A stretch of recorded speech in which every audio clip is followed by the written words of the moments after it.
Isang magandang araw mga boss amo, kasama ko ang aking anak at i-introduce ko siya kay Alamid. At the same time sa aking boss amo na siya ang kumukuha ng video. Nandito kami sa tabing daan at si Alamid ay hindi nakalish. Ito yung pinaka-neutral ground. Ibig sabihin mas less yung instance na mang-dominate siya. Unlike doon sa mga familiar ground or sa training ground niya na gamay na niya. At makikita nyo dito na si Alamid ay hindi man lang dinambahan si Anya o si Madam at ako. Talagang chill lang siya at pa-sniff-sniff and then circling around us. At nung nag-pass by kami dito sa mga kapitbahay namin ay wala man lang siyang reaction, hindi man lang niya tinahulan or hindi man lang niya dinambahan yung mga bata na nandito at naglalaro. So si Alamid ay nakafocus lang sa akin, nakikita niyo yan, tumitingin-tingin siya sa akin at nag-check siya kung boss, anong next na gagawin natin? Meron akong dalang bola, hawak-hawak ko. Hindi ko muna binibigay sa kanya yon at nung makita ko na very good siya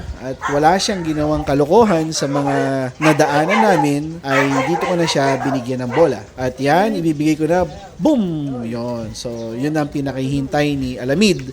Yun ang kanyang reward dahil nag-behave siya sa ginawa naming sociability test. Yun lang at maraming salamat.